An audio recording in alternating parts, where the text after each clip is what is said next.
So, you've listened to The Living Room. I'm really sorry if it upset you or if you shed a few tears. You won't be the only one, I promise you. It's a powerful story, a super powerful story in its ability to elicit emotion. You probably went through a range of different emotions. Maybe you smiled a little when the narrator first described the window that her apartment was facing was in fact a bedroom window and didn't have any curtains. And maybe your emotions changed a little when she was describing how her and her husband were playing the role of voyeurs. And then finally, the narrator shared with you her experience of realising that the man that her husband and her had been staring at for so long was in fact dying, and how she saw and experienced his eventual death and the aftermath. It's a powerful story because of the range and probably depth of emotions that it is able to provoke in the audience. But it's also powerful in its ability to take us on a journey which is linked to emotions, but which are elicited in quite a specific pattern. How about if I asked you of the similarities between, say, Alice in Wonderland, the latest James Bond movie, and The Living Room?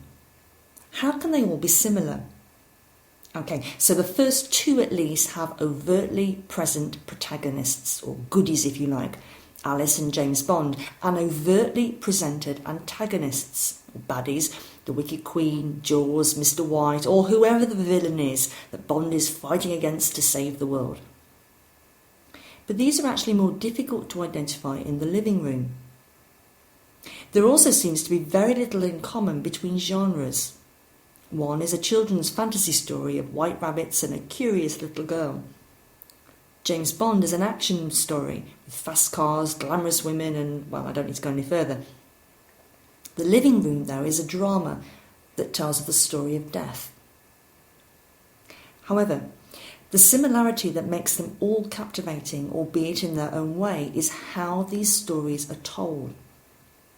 When we listen to a story, any story, for it to captivate and engage us in its narrative, it usually needs to follow a particular path or framework.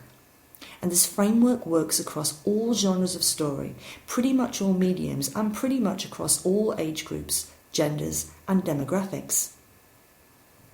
It's to do with psychological constructs such as attention and emotions, which strongly interact with psychological, physiological arousal. More on that later. For now, though, I want to discuss something called the story arc. This is not a new concept at all, far from it, but in some ways its age, as a framework, is what gives it gravitas. What media is in vogue, or indeed what type of story is fashionable, they all come and go. Even within specific genres, as technology, for example, becomes more sophisticated, special effects at which we would gaze at in wonderment become, well, kind of silly. Compare the original Godzilla movie, for example, to the more contemporary version. But the story arc stays pretty much the same, and this is how it works. For a story to be successful, i.e. captivating and entertaining, with an ability to leave its audience enthralled and having been emotionally aroused, it needs to follow a prescribed path of narration. So this is how the story arc works. We start at the beginning of the story, called the stage of exposition. This is where the scene is set, characters are introduced, the context, scenery are established for the reader or viewer to understand, along with an enticing incident. Something happens, in other words. Then we move to a stage commonly called rising action. This is where the tension of the story starts to build. Plot is established, and through the characters and context, a crisis, problem, danger, dilemma, or some other struggle is presented. And gradually the tension or intrigue within the listener or viewer builds. This is where there might be a climax to the story. The dark moment where the reader or viewer thinks that all might be lost and the protagonist might lose or die, and so is the struggle that he or she is facing. So the story at this point might take the viewer or listener to a point in the story where the crisis might be resolved. Depending on the complexity of the story creator might play with the audience for a while. The protagonist wins, then he's in danger of losing, she's rescued, and then she's captured again. Then we move to the stage of falling action, where the creator resolves the crisis. The hero finally wins and the baddie is defeated, and the story's problem that has been introduced at the beginning is resolved. And finally, there's a stage of final resolution. This is commonly referred to by the French term denouement. This is the final stage where any loose ends are explained to the reader or listener, most commonly in a dialogue between a couple of characters. All the stages are pretty much essential, but this part is really super important because it leaves the reader or listener with a sense of understanding. Think about it. Have you ever had the feeling of what on earth was that about after a very confusing film or a book that doesn't make sense? It's kind of frustrating, isn't it? So let's put some terms on here. Exposition, rising action, climax, falling action, and finally denouement. Now, you'll see variations of the story arc, some more complex. The Hollywood 3-act is another format, for example, where the story is structured around a setup, a confrontation, and then finally a resolution. But we can still see a similar arc in this structure, where the viewer or listener is taken through a series of quite prescriptive stages.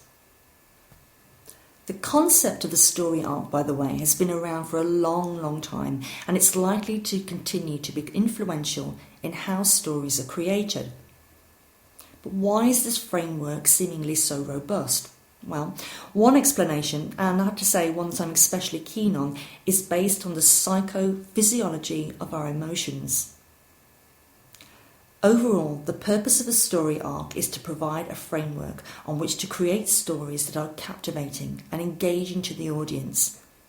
An engagement, of which we'll be looking at in a little bit more depth in this unit, works in synergy with our psychophysiology. As human beings, we are unable to sustain an emotionally charged physiological reaction for an indefinite period of time. Okay, so say for example you're faced with a spider or a rat or a snake or whatever it is that you're frightened about. You will start to sweat. Your stomach will turn over, your heart rate will race and so on. You may feel as though you're about to die, and whilst you may feel like this, after a while something miraculous happens, assuming that you've not run out of the room at this point. Your heart rates will slow down, you will stop sweating, and even though you might feel uncomfortable, the original stress response that your brain has activated calms. And it's exactly the same principle with emotion and physiological arousal, that storytellers want to manipulate and have to do so within really specific parameters. Simply put, if the story we are engaged in always tried to maintain a climax of tension without any relief at all, this would work against what we are capable of as human beings in terms of an emotional and physiological response. If a story asks us to be aroused for too long, our attention wanders and we disengage. Simply put, we need relief from tension. But we'll touch on the role of emotion in storytelling in a minute. First of all, though, I'd like you to consider the practicalities of storytelling. Surely eliciting engagement via a good narrative and emotion takes time. Well, it's certainly more difficult to tell good stories over a short amount of time, but it's not impossible. Take a look at the next link. Click on it and it will take you to an advertisement for Edeka, a German supermarket. It won't be engaging or indeed emotional to everyone, but for some it is deeply so. You will all have your favourite advertisements. The reason why I'm showing you the Edeka ad is the impact that it had on wider society. At the time, German politicians, for example, and the media started to debate about the problem of loneliness in old age for quite a while after the ad was first shown at Christmas time. It also has over 47 million hits on YouTube, which is not bad for a commercial ad. So, click, watch, and then move on to the next audio. Enjoy!